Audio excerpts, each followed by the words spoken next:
Thanks, Rich.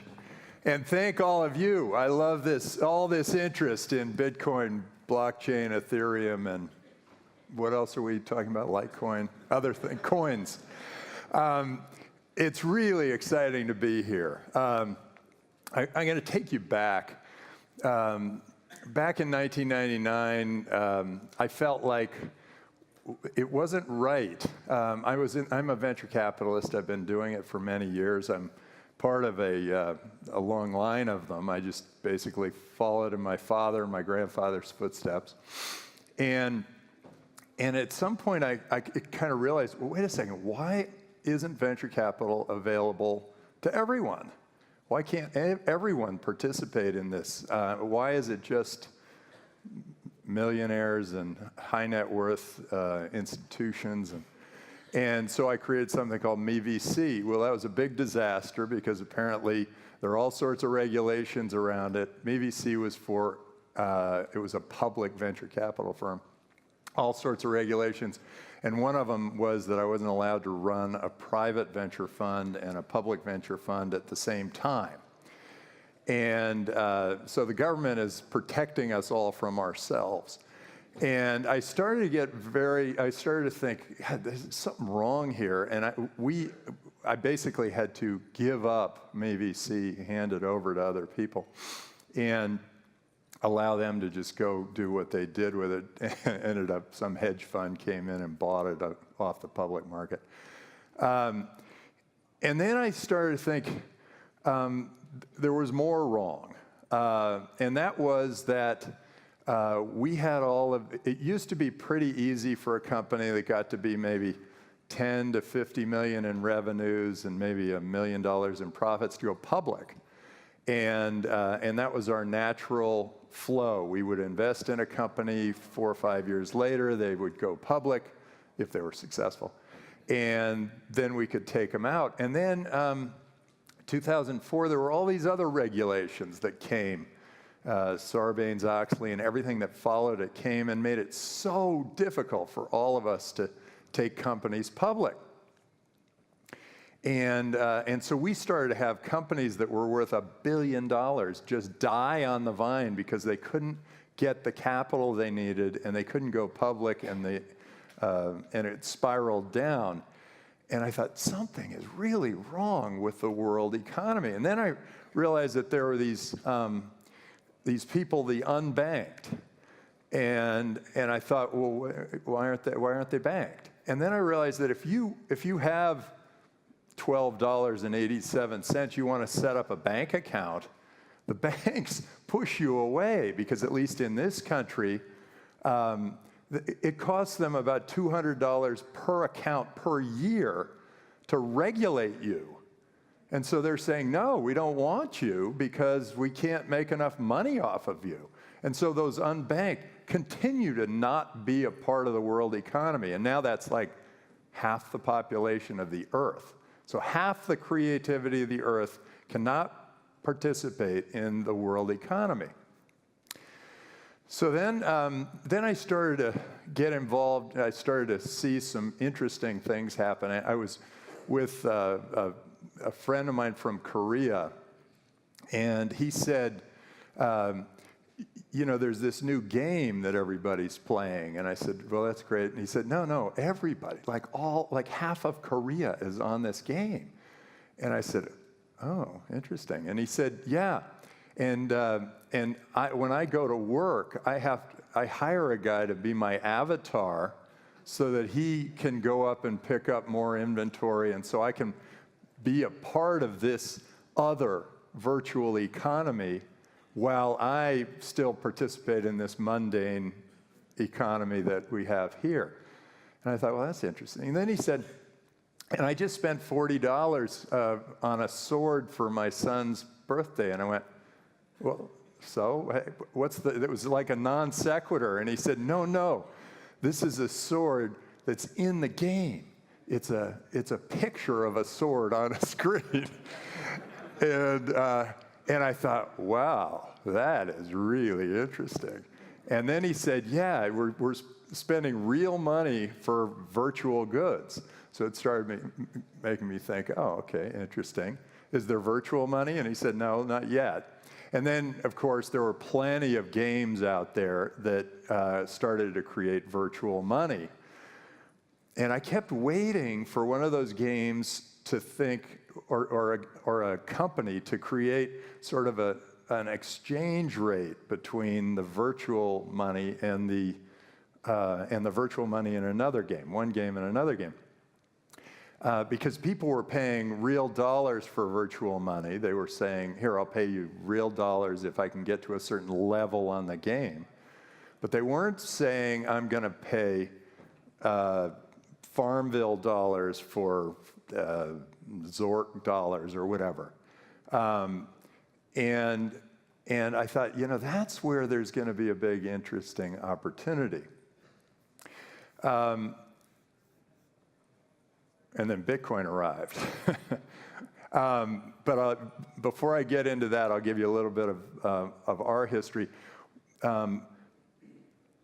It's nice to be able to go back and look, and we backed a lot of really interesting companies. And the ones that succeeded really big were the ones that came in with into an industry that was sort of providing bad service at a high cost, but then they were able to just continue to provide a bad service at a high cost. And then our little company would come in with some new technology and kind of wedge its way into that industry and then grow in that industry. And so that happened with Hotmail, sort of changed the whole post office. And Skype changed the entire telecommunications industry. Tesla changed the car companies. All of them had sort of oligopolistic or monopolistic service providers that were providing really bad service at a high cost. And the internet was sort of this major breakthrough. And that internet was this breakthrough that allowed us to start thinking that we could start reinventing industries, take this new technology, start innovating and reinventing industries, and picking them off one at a time. So the internet changed communications, information, gaming, entertainment, a variety of, now it's, once it got distributed, then it started changing taxis and hotels and a number of other things. So that technology really started, it really went boom, boom, boom, boom, boom, and changed industry after industry. Well, Bitcoin came along, and it was, for me, just really exciting. I saw, wow, you can really, you can have a currency that's sort of distributed and uncontrollable and goes across border, and everybody can use it, and it was so exciting for me. And can bank the unbanked. And I thought, whoa, this is going to be so great. And so we backed a company and said, this is really going to be something.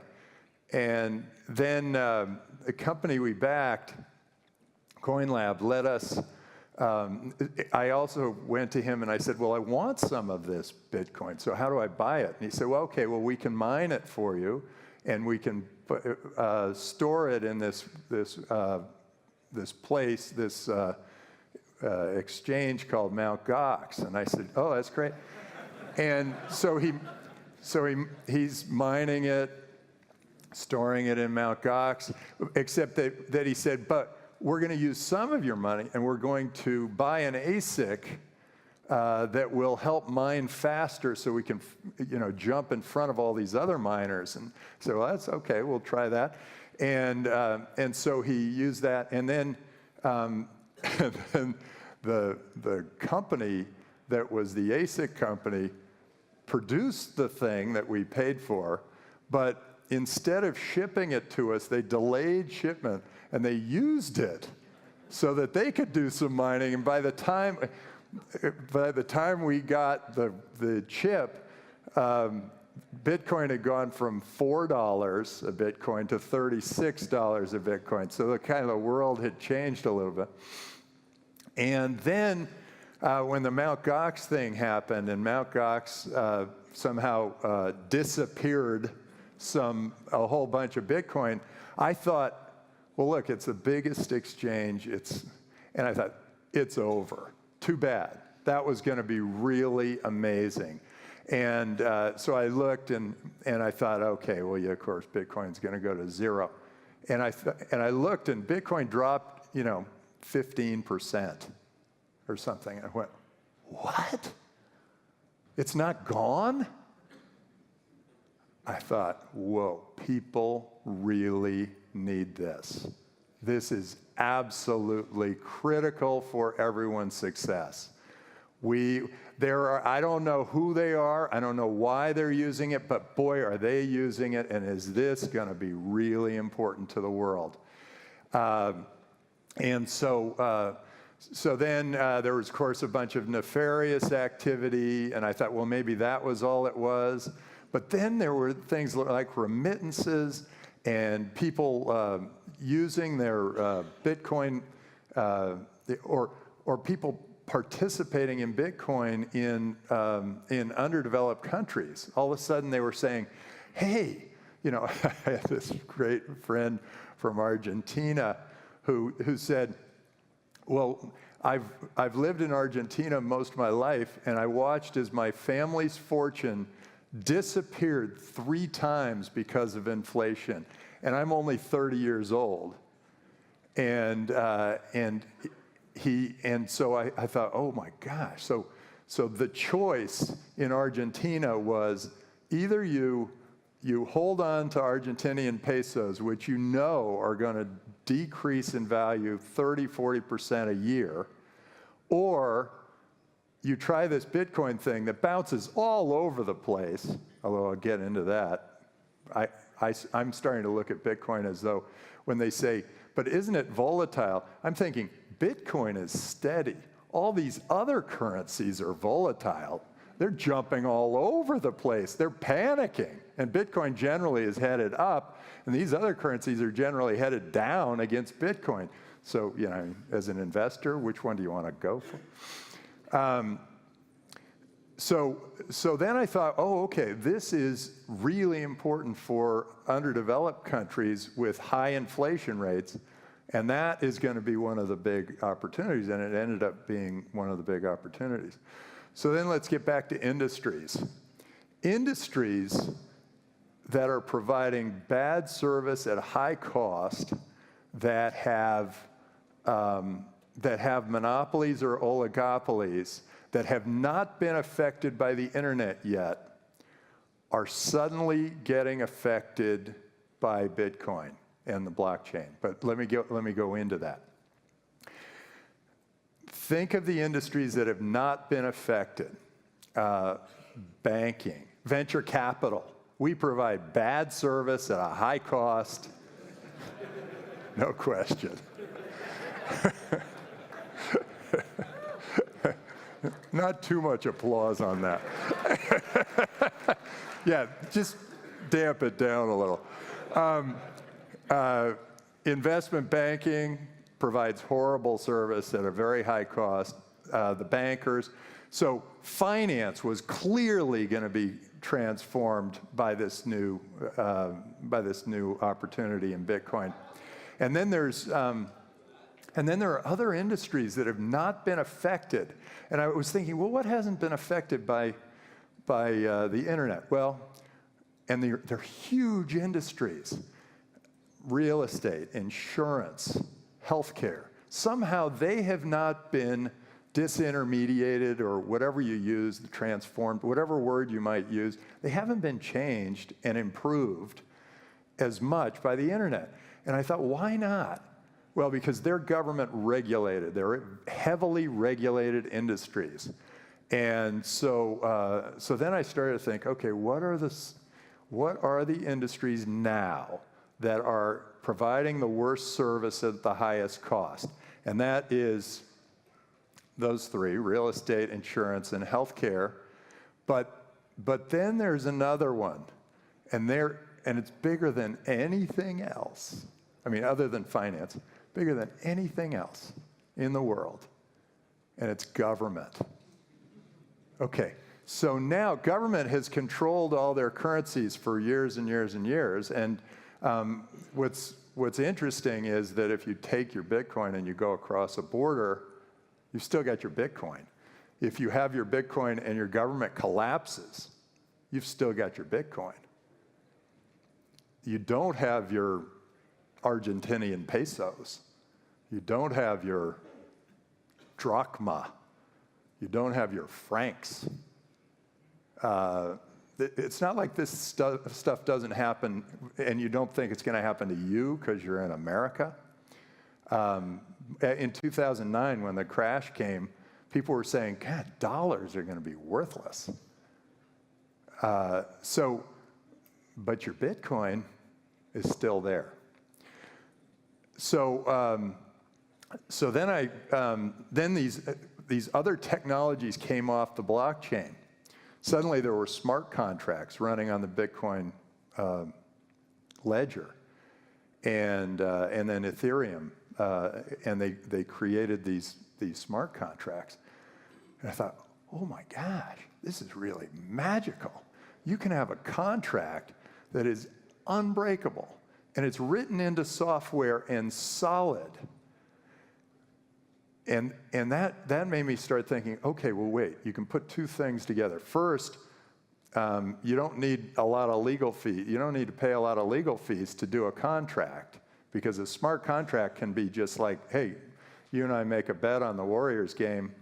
If you win the bet, the money goes to you. It's done.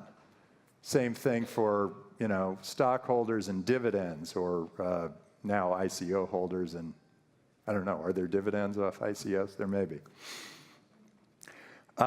But you can have a smart contract. So that could completely change our entire legal system, and it'll make it so there are far fewer disputes. It's like, hey, that was our contract, that's the deal, we're sticking with it, go. I actually did the first venture deal smart contract in Estonia. It was wonderful, very simple. We were in two different places, and we put a smart contract together, and that's the deal. It's in the software, and that's the way it's going to be. But there's another thing that can happen now with these currencies that doesn't happen with fiat currencies. Fiat currencies, you realize, are subject to these pendulum whims of politicians and bureaucrats and dictators and whoever. But this is not. This is distributed and magic. So another thing that can happen is, and this is something I've been trying to do, and all these lawyers and accountants, I've wasted tons of money on this to try to make it legal. But basically what I want to do is I want to have a fund that is Bitcoin or any crypto, Bitcoin, and then I want to be able to fund companies in Bitcoin, and I want them to pay their employees in Bitcoin and pay their suppliers and pay all their expenses in Bitcoin and receive income in Bitcoin. Here's what happens then. No accounting fees. It's all done. It's all solid, it's on the blockchain, and it's done. So I think that there's something just amazing that can happen with when we all start using this. Eventually, the accounting's all done, and you don't need to, deal with it.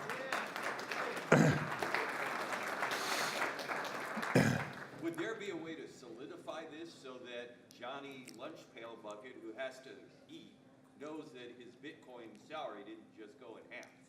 I mean, would there be some way to hedge it? Or? Okay, so this is a question about, well, what happens if Bitcoin drops and Johnny can't eat because he's not making enough Bitcoin? Well, I've just seen, okay, this is going to turn your head around. I've just gotten a spam from somebody, and it was car 10 Bitcoin, beautiful car, a fabulous boat, 100 Bitcoin, a house, 1,000 Bitcoin, and a big, beautiful house. And then I kept pushing on it and thinking, well, what's that in dollars? And I realized this spam, only in Bitcoin. So actually, I think that it won't be long. I predicted, because they were asking for another prediction, I predicted Bitcoin at 10,000 when it was down at 200. And they were all going, oh, that's Draper, he's crazy. And it was 10,000 in 3 years. I mean, this is freaky. It was like 3 years to the day when it hit 10,000. By the way, it's about there right now. But what happened to me was I started to think, so my prediction was in 5 years, you will walk in with fiat currency to a Starbucks and the barista will laugh at you.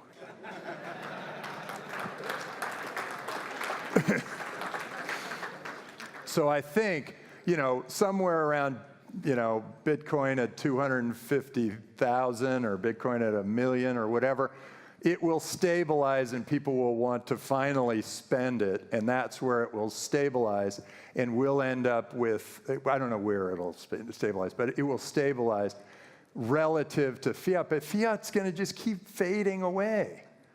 People say, well, hey, did you sell your Bitcoin? Or thinking, into what? It's like, hey, do you want to take that gold and turn it into shells? So my belief is that it will be so stable, nobody's going to, for a while there, they won't know the difference, and eventually they will just say, well, fiat, God, let me get rid of my fiat. Because it's subject to the whims of that dictator or that bureaucrat who just keeps adding more and more regulations. So this is a really interesting time. Okay, so this is going to change everything. I talked about government. Let me kind of go into that a little bit. I do want to leave some time for questions. So if you have a question, you can go to the microphone here. Okay, so if you've got smart contracts, and, I didn't mention, the blockchain keeps a perfect record of data. So think of this. You're going to be able to take your blood results and your Fitbit results and your DNA and your ancestry and everything else. You're going to put it all on the blockchain. It is a completely stable piece of data. You're going to know everything about your health care. It's going to be up there. And then you're going to have AI determine what kind of, you say I got a sore throat. Or let's say I've got my knee hurts. Okay, for you, your knee hurts, it's like, take 2 aspirin, call me in the morning. For me, it could be like, this could be a heart attack. So so a doctor, put in the age, everything else. All of a sudden, you've got all this data up there. But it's not just your data. It's everybody's data. And they start making correlations. All the AI starts making correlations. So then a doctor becomes more of a consultant where you go, here's my symptom. You go up into the cloud, here's my symptom. And the doctor kind of looks at it and goes, well, this is what the computer is recommending. And I know you, and so there's this sort of connection between all that AI data and the doctor.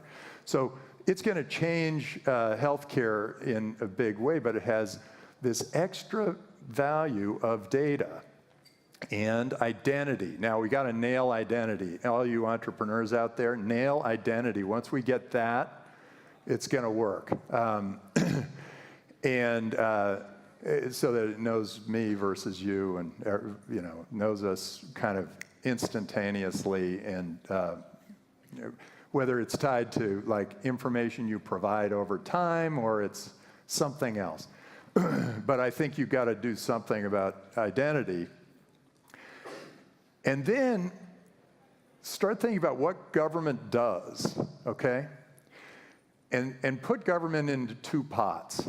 They do stuff that's land-based, that's like making sure that your building doesn't, you don't have some huge building right next to a little ranch house. And they do some other things that are like protection, like the police or military.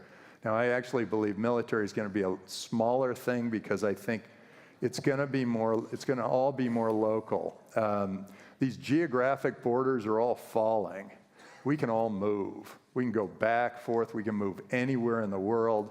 And we can actually go to the government that works best for us. So the smart ones are starting to go, God, we got to compete for these guys. We want the innovation, so we got to compete to bring these people, guys and girls, bring these people in to our country. And I see that every time I go around the world. I meet with whoever the current prime minister is or dictator or whatever. And I say, how are you going to attract people to this country? But most of them are way on top of it. And they're saying, here's what we're doing for you. This is how we're going to get your money, entrepreneurs, capital, businesses and citizens into our country as opposed to being in your country. And so they're all sort of attaching themselves to that. And they're going, that's getting to be a big deal. Well, now, what else does the government do? They do that land-based stuff. Oh, and so I'm thinking the military is going to be less of an important thing because that seems to be like this weird global battle that none of us are really fighting, but maybe the two dictators of a couple of countries are fighting. I mean, we don't really feel, I go to all these countries that are in horrible, where you see the press and they say, oh, there's a horrible country, terrible things happening, they build it up. And I go there and I go, what? They're just a bunch of great people. And so you start getting this sense that those geographic borders are falling, but cities are going to be important, and I think that'll be a part of government that stays kind of land-based. But what else do they do? Government does your health care insurance. They do your pension, or their pension, and your Social Security. They keep track, census. They do census data. They watch large populations as they move around. They so traffic flows, that kind of thing. Think about those. Those are all virtual. I mean, in the future, they're all virtual. And they can all be done on the blockchain. You can have the census data, that's all on the blockchain. You can pay your taxes, all on the blockchain. You can, your pension, your Social Security, your welfare, if you need it, all that can be done on the blockchain. So this is going to be really a tricky time. Government you're seeing various stages of panic in government, and then you're seeing some people jumping out in front of it and saying, well, this is what a government should look like in the future. And then you're looking at these other people who are going, I need my job. And my job in government as a bureaucrat, I don't want anything to change. But it's going to change, and it's coming. So it's just a matter of, do we have a peaceful, transition here, or do we have this crazy revolution?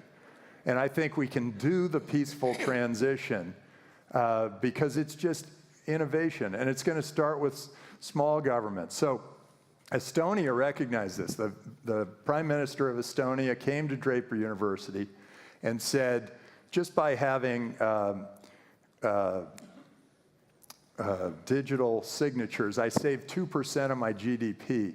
And then he went on and said, we got digital identity, and the crime rate's gone down, and the business climate's gone up.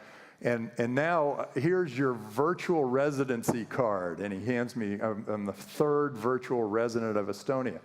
He has already recognized that he can attract, in effect, citizens or residents from outside his country by providing a virtual residency. And think about what that virtual residency could do. I mean, right now it does, like, I can get a bank account and I can, buy real estate in Europe, whatever.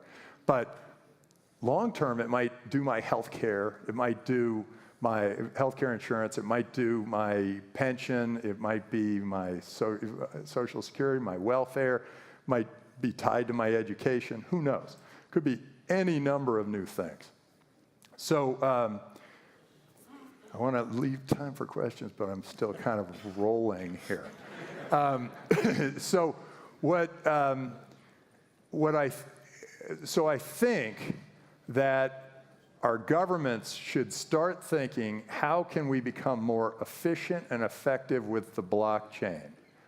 And maybe, like in Japan, Bitcoin should be a national currency.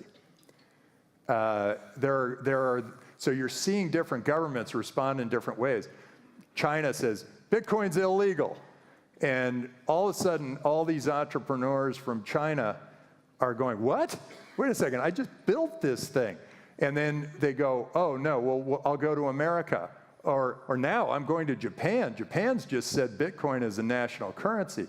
So the governments are kind of like whack-a-mole. They're competing, and they're competing for us, and they're kind of going, I still want my control, but I want to win. I want you back, And so they're fighting that battle out.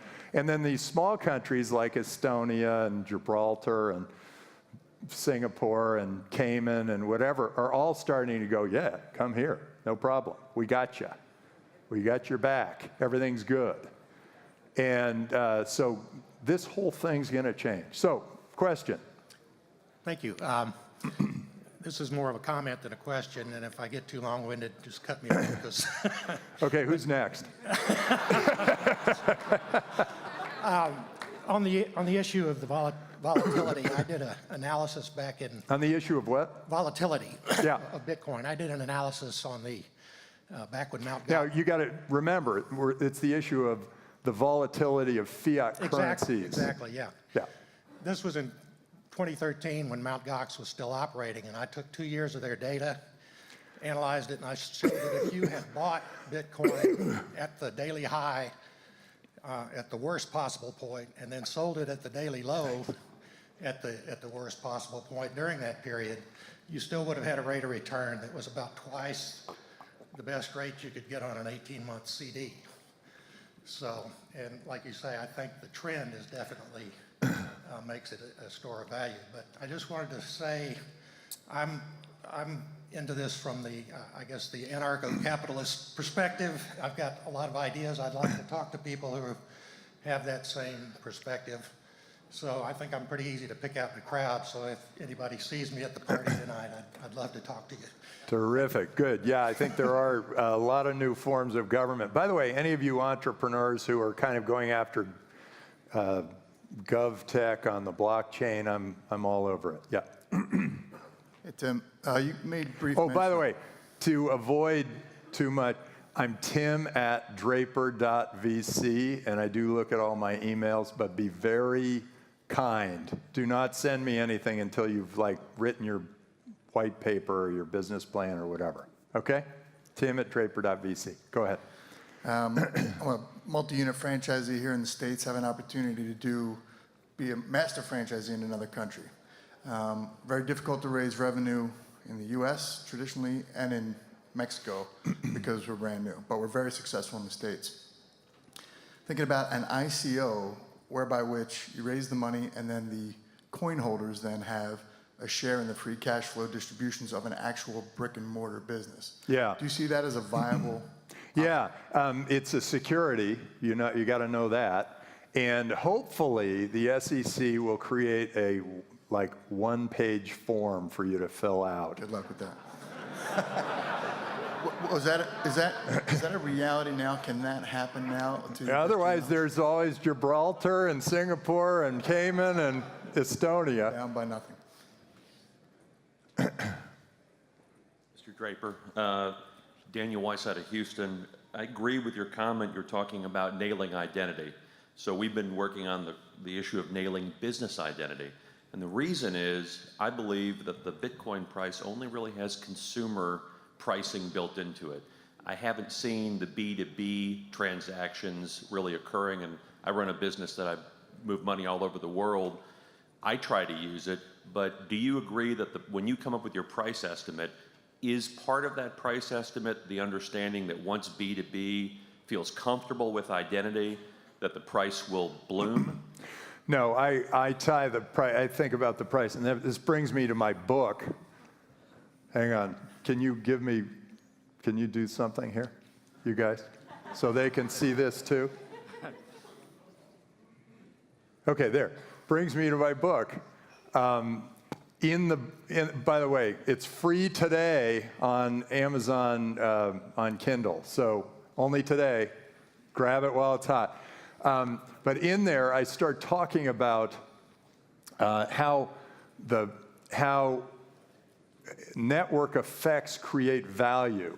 And that's why everybody thought Bill Gates was crazy when he bought Hotmail from us, but he said that was the best acquisition he ever made because there was a network effect. It spread. Okay, as Bitcoin spreads, it becomes more valuable, and if you the Metcalfe's law says that it grows by a factor of 2. So for every new added person to the network, it's the square in value. So it's it makes sense because, like, if I have a coin, it's worthless. If I have a coin with you and we both agree to it, then it has some value of like 1 connection. And then if we bring him in, then the 3 of us now have 3 connections. We each have 1 with him. And it spreads out from there. And that's the reason that things become valuable. Now, think about all the currency in the world. 86 trillion is at last count. And so if we get up near 86 trillion for all crypto, or if, my guess is that, I don't know, 1/3, 1/2, 2/3 of all currency will be crypto. You're looking at $30 to $50 trillion in all crypto. Big market, huh? All right, we're in the right place. Thank you. The other ad I have up here, if you can put that thing back up, is we are doing a blockchain initiative at Draper University. It's 4 or 5 days of just totally intense blockchain, and we're bringing in the absolute top people, the biggest holder of Ethereum and all the Bitcoin people, a whole bunch of people who've done hugely successful ICOs. We've been really fortunate because I had a inkling. I started this Draper University about 5 years ago, and I started talking about Bitcoin pretty early. No other university ever had any idea. It had to go through all their committees and stuff before they could get a Bitcoin class. But now we've only had 1,000 students. We have 4 enormously successful students who have created ICOs that are hugely successful. And just because they came through Draper University, and we had a little early window on what was going on in the world. One's Quantum, the $3 or $4 billion Chinese currency. Okay, go on. So my name is Ooh, we're Jax. down to 40 seconds. Yeah, my name is Jax. We help companies to take ideas to ICO. So one important question I want to ask is, definitely we all agree that the blockchain is here to stay. However, the government regulation is going to play a bigger role. What if the federal government comes up with... A bigger role. I think they have to temper their bigger role. I think they're used to sort of pushing everybody around, thinking I can always throw you in jail. But I think they're looking and going, God, we want innovation here. Agreed. We Agreed. want stuff here. So does it become a bigger role? I hope that they recognize that they need to keep deregulating. In fact, that was I think that's understand. why Trump got elected. Deregulation. So what if they, they come up with a cryptocurrency replacing fiat? How the entire landscape is going to change? If the federal government comes up with a, cryptocurrency for fiat. Okay, now, you got two choices. You got one currency, Bitcoin, that you can use anywhere in the world, and then you got another currency, some dollar coin, that you can only use in the U.S. Okay. Who's going to do it? We've already had this. The Icelandic country already did something like that. They tried, and it failed miserably because they were going, well, you can't use this outside this country. So why, we're still stuck with you. Yeah. So the other question is that, especially... No, next guy. Okay, all right, thank you. Okay, well, this is going to have to be the last one, guys. Sorry. Go ahead. Hi, I'm Brian, Boston, Massachusetts. Do you foresee any issues for widespread adoption delay related to the Constitution, or will business lead the way? Wait, the Constitution of the United States? Yes. Is there anything that's you've encountered in your worldly travels as it compares to what you're seeing in places like Iceland, Japan, and Estonia? You mean, is there something that has to change in our Constitution to allow this? No. No. Would you, in your experience dealing with businesses, governments, and whatnot, by comparison, have you encountered any issues, unconstitutional or otherwise, that we're going to be foreseeing that might delay the blockchain adoption here in America for years or? Not constitutionally, because none of them have ever seen this. So none of them had expected this. It's like, surprise, we suddenly have a global currency that's distributed and you don't get to control your people anymore. We're free again. We're free again. Okay, we'll leave it at that. Thank you. Ladies and gentlemen, we're going to take about a 5-minute break, and our next speaker will start in 5 minutes, Mr. Ken.